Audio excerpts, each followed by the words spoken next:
walk 100 miles. I'm gonna whistle all the while. If that's what it takes to make me smile, I'm gonna walk 100 miles. Okay, you guys, stick with me. This is one of the harder hairstyles that I've ever done and that I've now ever taught. But once you learn how to do this, you'll be like, duh! So stick with me and we're gonna just get this done. So you're gonna section off a chunk of hair near your crown, put 4 fingers in it. So you have 1, 2, 3, 4, 5 sections. And here we go with our weaving. Are you ready? Here we go. We're gonna take the furthest left section and we're gonna hold it in our hand and it's gonna come out our thumb. And we're gonna take our ring finger and go under that first section, go over that second section, and then take your middle finger and go over both of them. Okay? And now we're gonna take our pointer finger and we're gonna go over the 4th section, under the 4th section and then over the 5th section.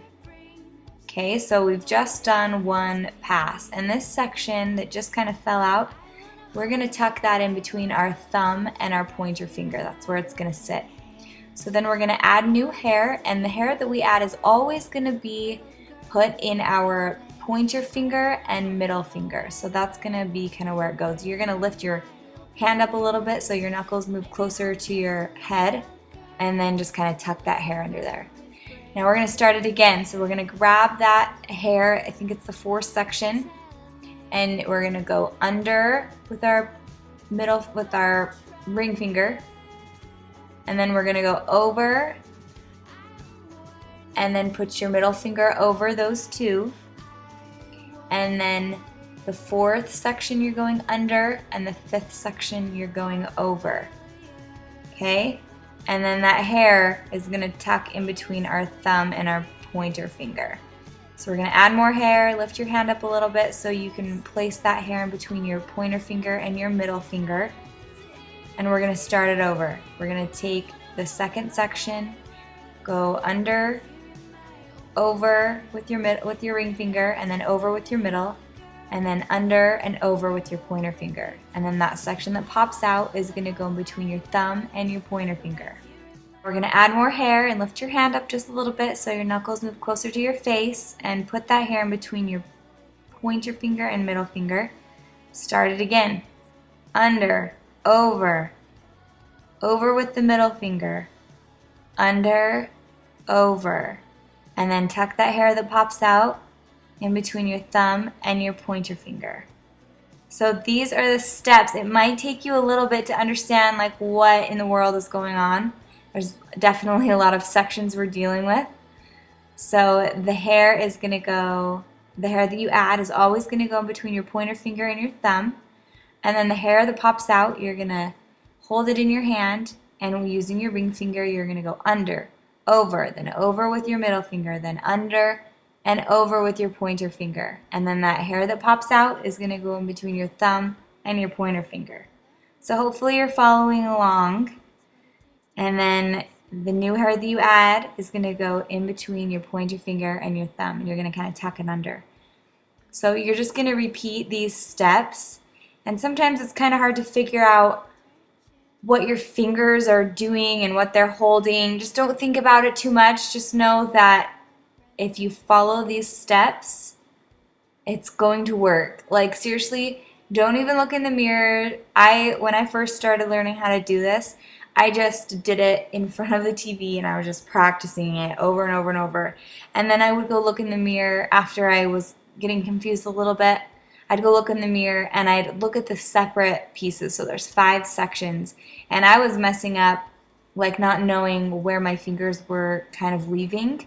So if you need to look in the mirror, just figure out where you're weaving, then do that. But don't look in the mirror to like see what you're doing, because it won't make sense to you. So you're just gonna add more hair in between your pointer and middle, and then grab the hair under, over, over with your middle finger, under, over, tuck the hair in between your thumb and pointer. So there's a bunch of different ways to style this. Right now I'm going to go all the way down my hair, and then my favorite is just doing it half up. So you would end about the top of your ears, adding in new sections of hair, and you would just finish off with a 5-strand braid, not a 5-strand French braid.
If your arms aren't burning by this point, you're like crazy. My arms are killing me. So I'm just gonna tie it off no matter where I am using a clear elastic. And then I'm gonna go through and pancake this braid so that it looks extra full and fluffy. So just like any other braid, you're gonna take the strands and you're just gonna gently pull them apart.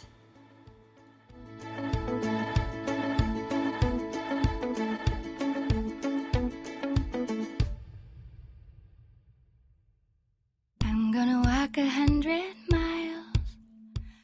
So while you're pancaking this 5-strand braid, if you notice a piece kind of popping out and being really extra loose, just take a bobby pin and secure it near the base of the braid, and then just go ahead and fluff even further out, and then it will totally hide the bobby pin. You won't even know it's there. So don't feel like you just messed up the whole hairstyle if you get a weird bubble.